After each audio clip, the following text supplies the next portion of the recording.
Esta noche, comunista por una noche, es Nau Bernués, economista y asesor financiero. Bienvenido, ¿cómo estás, Nau? ¿Todo bien? Todo muy bien. Bien. Tenés una especialidad que son los temas previsionales, ¿no? Sí, las finanzas en general. Así Ok, que perfecto. vamos a hablar un poquito de todo. Elon Musk y Trump nos dan de comer todos los días, lamentablemente. Claro que sí. Así que Nos dan va a de estar comer y nos entretenido. sacan también. Vamos a hablar de ellos y así empezamos.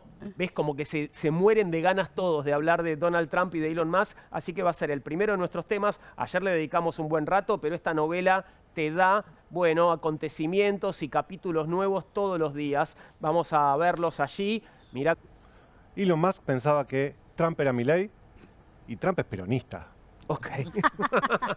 Simple. O sea, estás hablando de un tipo que protege la industria nacional, que está hablando de tarifas, lo opuesto a lo que está haciendo Milei, y eso fue lo que había comprado Elon Musk, que había comprado espejito de colores. Ujú. Se ve con las políticas que empezó a implementar Trump, momento cero, pensó que iba a haber ajuste, ese ajuste no está, y es ahí que creo que Elon Musk se dio cuenta de lo que todos sabíamos, que Trump es peronista. Ok. ¿Y él lo sabe? ¿Trump sabe que es peronista? Sí, ¿Sí? sí. Ok. Perfecto. Cuando se entere Milei. Al punto que es lo que puede afectar a la economía de Estados Unidos, que Elon Musk tenía un ideal de bajar muchísimo más el déficit que Trump, yendo al ajuste expansivo que hizo Milei acá en la Argentina. Creo que ese era el ideal de Elon Musk, que Trump no va por ese lado. Y eso va a terminar repercutiendo en un déficit fiscal que va a ser más alto de lo que esperaba el mercado en su primer momento cuando asumió Trump. Y ese déficit fiscal, con el tema de la deuda, como mencionaba Mechi muy bien, ya va a impactar en los mercados más abiertamente, más globalmente, porque el problema de la deuda de Estados Unidos no es cosa para nada chiquita. Y lo vimos este año puntualmente con los bonos del Tesoro de Estados Unidos, especialmente los largos, bajando de precio, ya no son el refugio de valor que eran, China saliendo a vender gran parte de su tenencia de bonos del Tesoro de Estados Unidos. Eso aumenta la tasa de interés de los bonos del Tesoro de Estados Unidos, consecuentemente va a pagar más intereses, más deuda, y eso creo que es el principal problema que vamos a tener entre Trump y Musk con esta pelea, porque creo que Musk tenía más la idea de ir mucho más fuerte a reducir ese déficit, a bajar la deuda de Estados Unidos. De hecho, varios de los tweets que estuvo haciendo estas últimas semanas, estos días, tienen que ver con la deuda de Estados Unidos. Sí, Y eso nos impacta a todos, acá en Argentina. ¿Y En de qué Argentina manera también. impacta acá? En el financiamiento. Nosotros no tenemos acceso al financiamiento, Claro. o recién ahora podemos decir que accedimos a los mercados internacionales de deuda. De una forma muy cara, igual, De ¿no? una forma muy cara, que si Estados Unidos, que es la libre de riesgo, la referencia para todos, tiene una tasa de interés cara, todos nos endeudamos más caro, los proyectos que quizás con una tasa de interés más baja podrían ser rentables, no lo son. Claro. Entonces nos impacta en la inversión, en los proyectos, y ni hablar en la deuda con todo lo que eso implica para la Argentina. también es verdad que Trump tiene mucha mejor imagen que Musk. O sea, Trump empezó a pelearse con Musk cuando vio que los estadounidenses no lo querían. Eso te iba a preguntar, ¿hay algún sector de la política estadounidense que banque, que esté del lado de Elon Musk? O en ese... Por ahora, en no. general, los demócratas no lo querían de antes y los republicanos están jurando su fidelidad a Trump. Porque Y hay señales de que haya un crecimiento de la economía estadounidense como para compensar de esa forma, como No, dice el de hecho, con las presidente? tarifas, No está creciendo. lo que se planteaba como un escenario de crecimiento, las nuevas proyecciones, algunas dieron incluso recesión para Estados Unidos. Mirá, Juan, Argentina está entre los países que más va a crecer este año, así Sí, que claro. imagínate. Claro. ¿De qué manera, no? Bueno, es un crecimiento singular, digamos. que esté en condiciones de ser un líder político en cualquier país del mundo. Es como los de Mountain Head. Como Claro. dice, ProX. claro. Tienen las redes sociales a su favor. Y eso creo que en el día a día de los medios hoy no es poca cosa. O sea, lo vemos en Argentina, donde Milei ganó las elecciones por gran parte por las redes sociales. Bueno, eso es al menos lo que sostienen sus acólitos que se dedican a tuitear, ¿no? Bueno, pero Ellos creen que ellos pusieron a Milei en la presidencia. justo yo me acordaba también de esto que él menciona, ¿no? Cuando Elon Musk compra Twitter, si vos seguro te acordás, estaba baneado Donald Trump. Estaba prohibido. Estaba prohibido porque la otra gestión de Twitter, bueno, la gestión de Twitter, no la de X, tenía una cosa de disminuir las fake news, los discursos de odio, etcétera, y había sido todo el capítulo del Capitolio, del asalto del Capitolio, en el cual Donald Trump había tenido mensajes que se podían leer como incitando también a la violencia y dándole un manto a esa cosa, ¿no? Está este tuit muy gracioso, Sí, el último que espectacular. podríamos describir.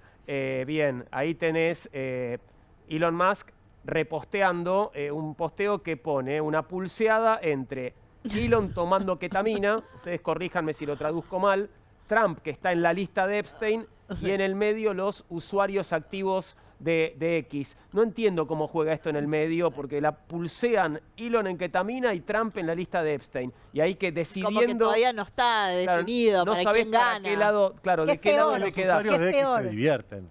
Claro, Igual Digamos ponele que hoy... hay muchos memes divertidos, ¿no? sí, sí, hay sí. bocha. Ayer creo que estábamos todos viendo Sí. Twitter, más que cómo impactaba en los mercados, los memes y lo divertido que estaba Entre el el partido día. y Twitter. Entre el partido y Twitter. No, yo más Twitter que el partido, tengo Claro, que confesar. cuando digo, a lo mejor si haces una pausita, digo, obviamente nos divertimos todos, pero che, esto no es muy gracioso, que No, el para tipo nada. más rico del mundo esté zarpado en ketamina, tomando decisiones que pueden afectar a la vida de un montón de gente y que del otro lado tengas a un demente presidiendo el país más poderoso del Un mundo. abusador, Y digámoslo un también. abusador, además. Bueno, qué sé yo. Ponele que sería gracioso si no viviéramos en este planeta, ¿no? Sí. Si fuéramos de otro. Si no- Claro. Sin embargo, lo vemos en Trump y los aranceles y las tarifas que estuvieron en boca de todos.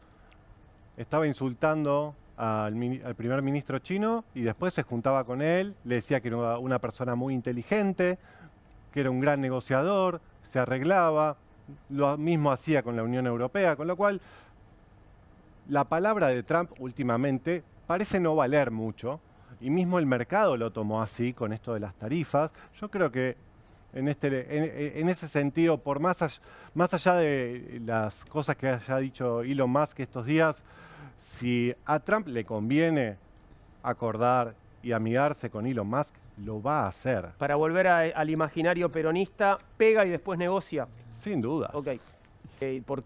¿Con quién hay que quedar bien primero? Uno pensaría en principio con Donald Trump. Y sí. ¿no? Sería lo lógico. Claro. En especial cuando vino el secretario del Tesoro, Claro. Scott Bessent, a darle un put gratis a la Argentina, a decir, si pasa algo en el mundo, no se preocupen que yo pongo el dinero para que Argentina esté tranquila y no te vas a pelear con el que te está dando dinero gratis. Pero ¿vino con ese nivel de buena onda o al mismo tiempo no te dijo, pero con China no quiero que hagan nada más? Sí, pero parece que no importó tanto esa parte. Ah. Nosotros seguimos negociando con China. Ujú. Y ahí Argentina creo que hizo lo que le convenía mejor a Argentina y dijo, yo sigo negociando con China, acuerdo con Estados Unidos, tengo la mejor de las dos caras. Sin embargo, queda lo que muy bien decía Eugenia, Trump había prometido un montón de dólares, ¿dónde están? Yo, si fuera asesora de Milei, Qué divertido. le diría, Milei, escúchame una No, cosa. Javier. Javito, escúchame. Mira, hacé equilibrio un ratito porque Elon Musk se compró Twitter por el precio de la deuda que tenemos nosotros con el Fondo Monetario Internacional. Se compró un juguete. Son unas propinas, unos tips que deja una salida de jueves por la noche. Digo, yo en ese sentido, la verdad que no veo tan raro que Elon Musk si quisiera trabajar con Milei, que yo creo que sí, porque se llevan bastante bien, tienen algo en común, esa friquinosis, ¿no? Como Sí. sus gestos y Y, que algo, bueno y- lo y que tiene mencionó. algunas cosas que le interesan en Argentina, ¿no? tiene Elon Musk. litio, Sí, claro. tiene muchos No, creo que es muy bueno intereses. lo que menciona Mechi, o sea, desde el lado que Elon Musk está loco, claramente, Ujú.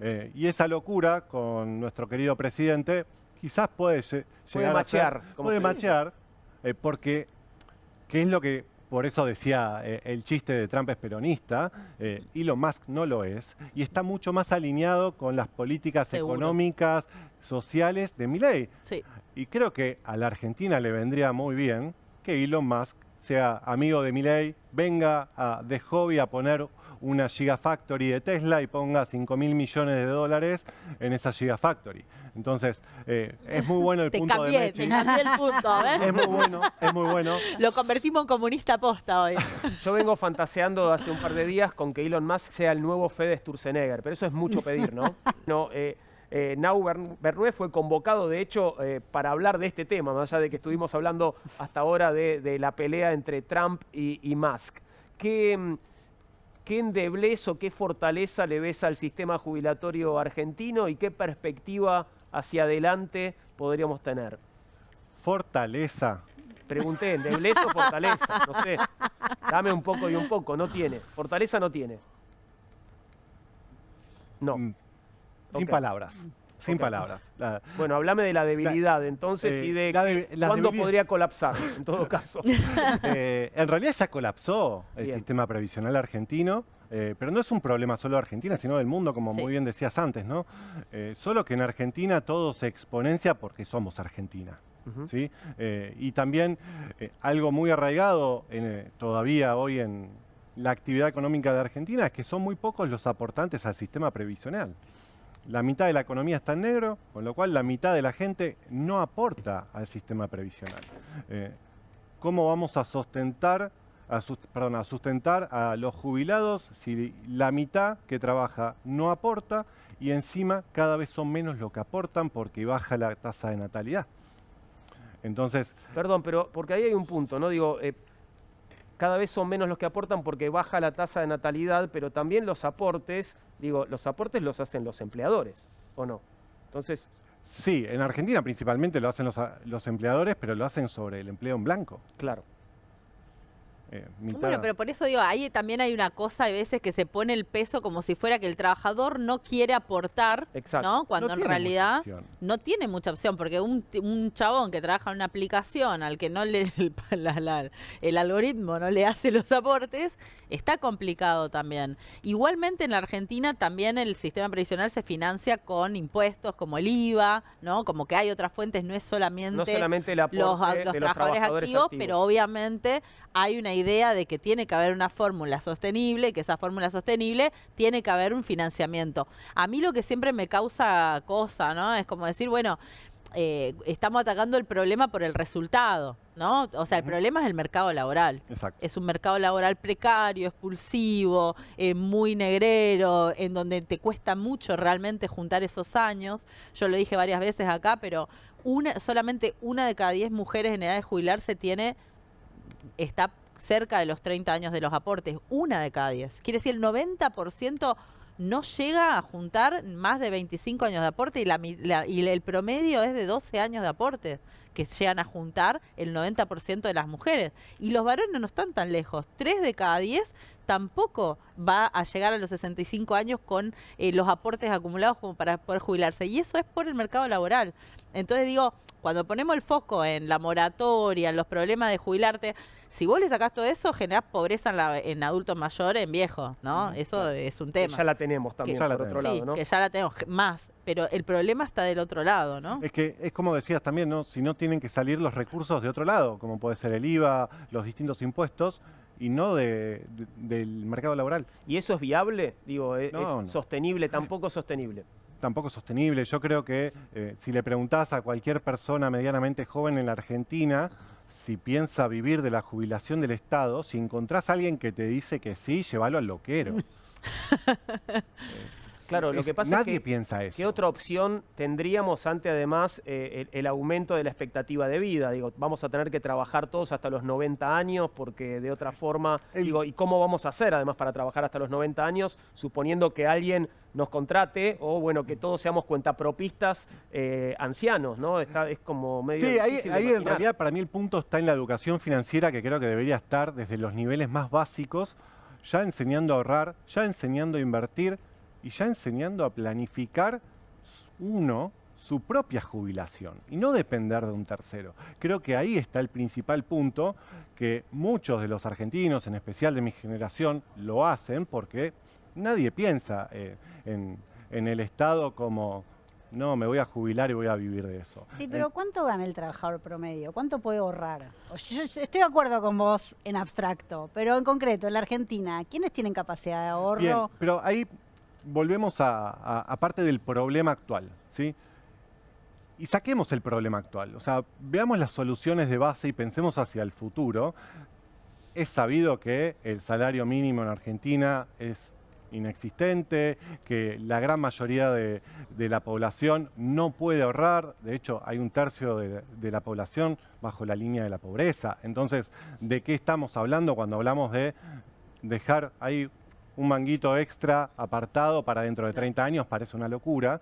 Sin embargo, es lo que deberían hacer para poder subsistir el día de mañana, porque si no están pateando el problema para adelante, porque ese problema hoy está y va a llegar y se va a exacerbar bajo los números actuales, ¿sí? Es algo que está pasando en absolutamente todo el mundo, no solo en Argentina, y si no vamos a sentar mejores bases, y esas mejores bases podemos charlarlas desde distintos lugares, pero creo que uno, y el privado, el empleador, son gran parte de la solución, que es lo que están haciendo los principales países desarrollados. O sea, el Estado acompaña con una parte, después acompaña al empleador y después acompaña a uno, separando un pequeño porcentaje de su sueldo para los fondos de pensión, que son los fondos de pensión grandes tenedores de dinero, de los que más mueven el mercado de acciones, de bonos a nivel mundial,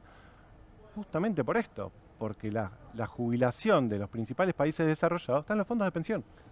¿Es un poco la experiencia que tuvimos en Argentina con lo que se llamó las jubilaciones privadas? ¿Era eso? Las AFJP iban un poco hacia ese lado. Obviamente estamos en Argentina, había un montón de cuestiones que quizás no eran tan transparentes hacia el privado. Uno no tenía tantas posibilidades de elegir dónde invertir. Por ejemplo, distinto es el 401, el formulario 401 en Estados Unidos, que es súper famoso, donde uno puede ir eligiendo ciertas estrategias, si quiero ser más agresivo, si quiero ser más conservador. Vos en la FJP metías en una bolsa de gatos, y esa bolsa de gatos en la Argentina era costosa, tenía comisiones altísimas, era cero transparente. Pero era mejor que el sistema actual en algunos puntos, porque por lo menos yo, por más que me hubiesen comido gran parte en los costos, en no estar bien invertido, yo tenía algo que era mío. Hoy, ¿qué es mío dentro de 20, 30 años? Para mí vale cero. Me está asustando un poco porque yo me voy a tener que jubilar más o menos en 15 minutos. Así que me estoy preocupando. Pero Jubilator. bueno, sí, hablemos de experiencias exitosas, sistemas previsionales exitosos hoy en el mundo. A mí el de Estados Unidos me parece súper exitoso. ¿Cómo funciona? A ver. Bien, vos por un lado tenés el formulario 401, que es súper conocido, donde cualquier trabajador que está en blanco en una empresa de Estados Unidos puede elegir participar con un porcentaje de su sueldo para su jubilación. Puede elegir, puede hacerlo o no. Puede hacerlo o no, y puede hacerlo en distintos porcentajes. ¿Y qué es lo bueno de esto para la empresa? Que tiene beneficios impositivos asociados y en muchos casos incluso igualan lo que pone el empleado. Entonces, vos como empleado ahorrás una parte y además el empleador te pone una parte extra, que lógicamente lo hace porque tiene beneficios impositivos, ¿no? Claro, claro. Y esto también es una estrategia de retención, porque si estás con una empresa que tiene un buen formulario, que te acompaña en este sistema previsional, es una parte de retención porque vos le podés poner distintas cláusulas de a los 5 años pasa tal cosa, a los 10 años te puedo dar el 20% cash. Hay distintas cuestiones ahí asociadas que funciona muy bien en Estados Unidos particularmente. Por algo los fondos de pensión en Estados Unidos son lo que son, ¿sí? Describiste cómo funciona en el momento en el que el trabajador está activo. ¿Qué pasa cuando el trabajador se jubila? Lo tiene a disposición. Pasa a ser su dinero. Pasa su dinero y lo administra como quiere. No Lo es que administra tiene como un quiere. valor mensual, digamos. No. O sea, vos tenés los fondos de pensión que pasan a ser tuyos cuando te jubilás. Lógicamente el estadounidense, acostumbrado a este tipo de instrumentos, lo que hace es planear y decir, bueno, me quedan 20 años de vida por la expectativa de vida que tengo, y en función de eso voy consumiendo parte de ese capital que al mismo tiempo va generando una rentabilidad, ¿sí? Entonces, es un sistema que a mí me parece que está muy bien desarrollado. A ver, no es óptimo, seguramente haya cosas para mejorar, pero creo que por lo menos pone al empleado en la decisión de decir, ahorro y después tengo algo que es mío y que no dependo del Estado. Que eso para mí es lo principal y que creo que en Argentina lo hacemos, porque creo que lo hacemos todos, pero no es que mi empleador me está acompañando y ayudando, sino que estoy yo solo en un limbo donde la educación financiera lamentablemente no abunda, los asesores financieros tampoco abundan y los reguladores, y me voy para la parte más donde el Estado creo que se tiene que meter, reguladores CNV, por ejemplo, la Comisión Nacional de Valores, tiene que fomentar este tipo de instrumentos, acompañarlos con una buena legislación que proteja a ese inversor. Que eso para mí es lo fundamental, que en la Argentina todavía deja mucho que desear, si bien la CNB está acompañando con nuevos instrumentos, la realidad es que no hay un fondo de pensión que vos puedas invertir a 20 años regulado por la CNB, que sepas que va a estar ahí el día de mañana. Y creo que eso es gran parte de lo que tiene que cambiar para que el argentino cambie. Porque si el argentino no cambia, va a seguir con los dólares en el colchón. A nadie le sirven los dólares en el colchón. A Estados Unidos, pues lo financiamos a tasa cero. Pero después se devalúan porque la inflación en Estados Unidos está, el dólar pierde valor contra otras monedas, sigue emitiendo, la deuda en Estados Unidos es un problema. Entonces, no es una solución los dólares en el colchón. El dinero hay que invertirlo, hay que resguardarlo con profesionales, gente que sabe, y principalmente instrumentos regulados que lo acompañen. Y el regulados para mí es súper importante, abundan los Ponzi Bro, no voy a indagar, a hacer tanto énfasis sobre eso, pero sí sobre la parte regulada que proteja a ese inversor. Creo que ese es el principal punto. Pero perdón, tengo una pregunta como persona que le faltan unos años para jubilarse y está pensando que tiene que ahorrar. ¿Qué pasaría en Estados Unidos? No hubo grandes crash desde el 29. ¿Qué pasaría en Argentina, donde estuvo el 89, donde estuvo el 2001? Vos tenés tu plata, tenés un fondo de pensión, viene el 89, viene el 2001 y te dicen, todo lo que tenías, no tenés más nada. Bien, me parece espectacular tu ejemplo lo vivimos hace poquito, Cepo. ¿Sí? Cepo, brecha cambiaria. Hay muchas aseguradoras que tienen sus planes de ahorro, planes de inversión, planes de pensión, llámenlo como quieran. Con el cepo y la brecha cambiaria, el valor de lo que tenían no reflejaba lo que vos habías puesto en dólares. Entonces, lógicamente, en Argentina, para que eso funcione, las regulaciones y la libre circulación de las divisas, los instrumentos, tiene que estar. Porque si no, me quedo en Argentina, invierto en acciones en Argentina, o en pesos, o en instrumentos de acá, y tengo el riesgo argentino. Y justamente ya vivimos acá, tengo mi trabajo acá, tengo mi casa acá, creo que estamos riesgo muy argentino expuestos, a tope. Muy expuestos al riesgo argentino. Entonces, lo lógico sería que podamos diversificar, ¿sí? Y invertir en lo que sea. Si quiero comprar Bitcoin, comprar oro, comprar acciones de Japón, poder hacerlo. Y eso creo que es lo que mitiga justamente esto que vos estás mencionando. Porque si yo tengo un buen instrumento, una buena regulación que me protege, si estoy invertido en acciones de Japón, poco me importa la hiperinflación del 89. Yo tengo acciones de Japón, ¿sí? Y ese creo que es el principal punto y la discusión que hay que poner también sobre la mesa para acompañar y ayudar a los argentinos.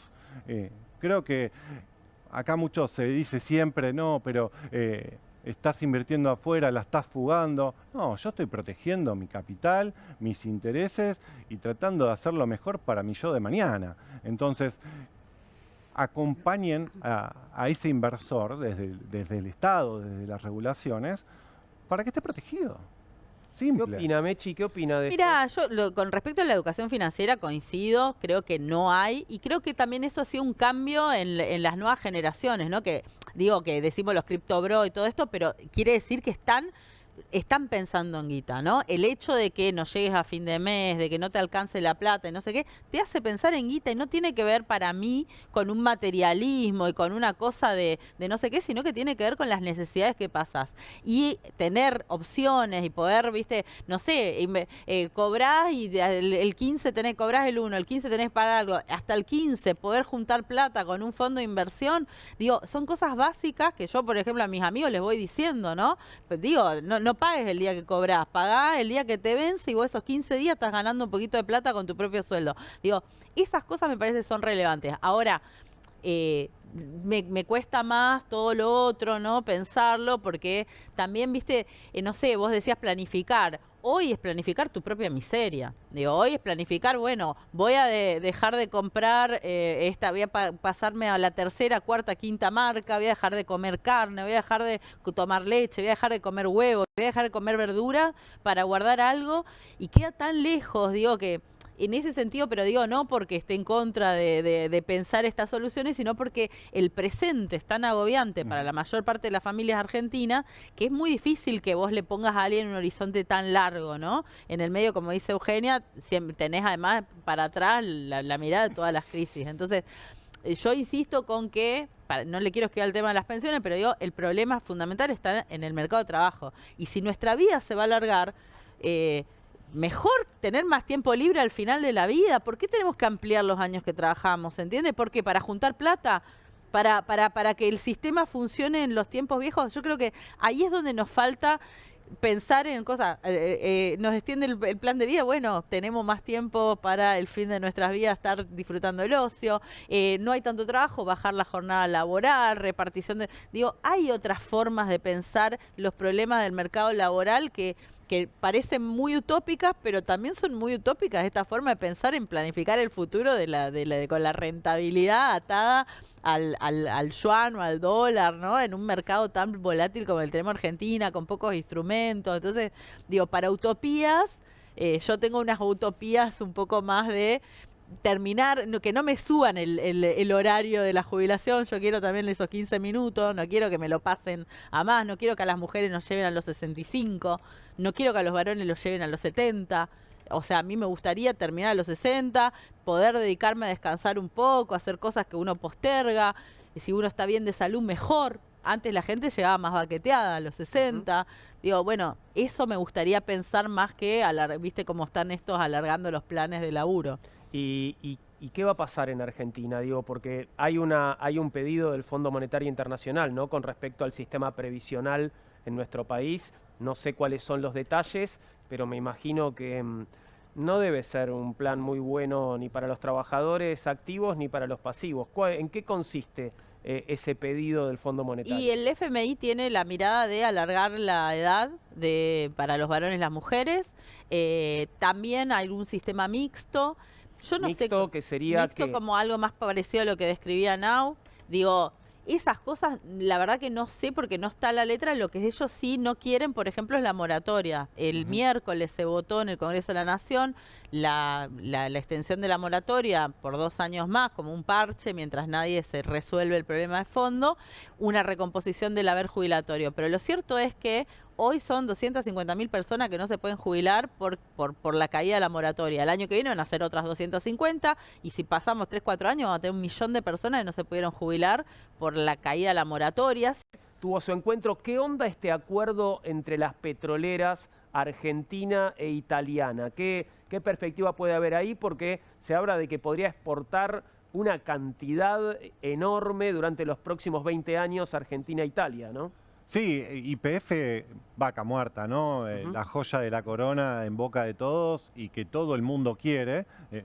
Viene firmando acuerdos por todos lados, todos estamos esperando que lleguen los dólares de las inversiones y se está hablando de poder exportar 140.000 millones de dólares en los próximos 10 años.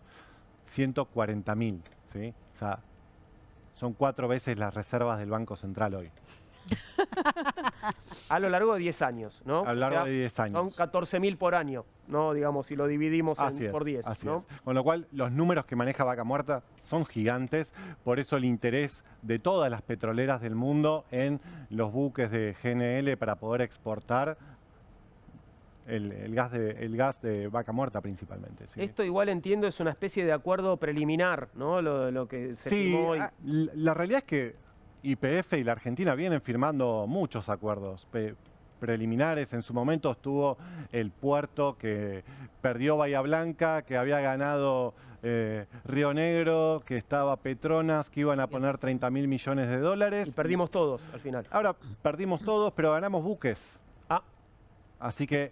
pero tenemos buques, pero no tenemos puerto. ¿Cómo Exacto. ¿Y ahora cómo hacemos?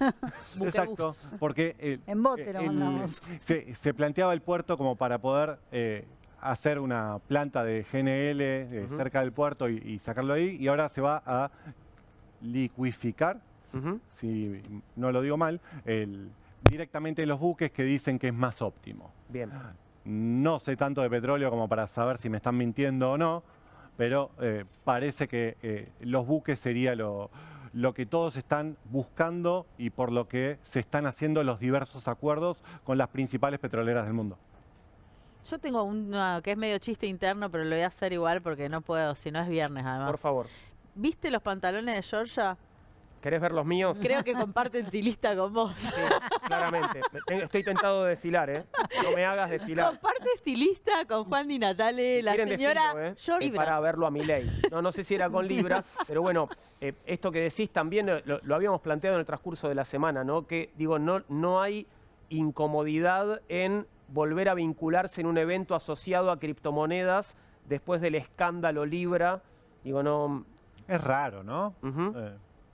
Porque no es un experto en criptomonedas. ¿A qué No, su va? argumento es que él no sabe. Sí, por Su eso. argumento es que él no entonces, sabe. ¿a qué va a exponerse ahí a reflotar el tema de Libra, que sigue ahí la comisión, como bien menciona Mechi?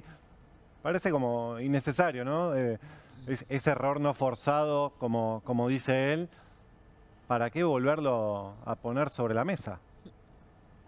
Y en Argentina tuvimos la fortuna de Bueno, sacar se lo presenta como una suerte de rockstar, ¿no? Una estrella. Es que lo es para el mundo. Es ridículo, pero lo es. Sí. Está Para el todo mundo, ¿sí? Está Sí. todo el mundo hablando de Milei.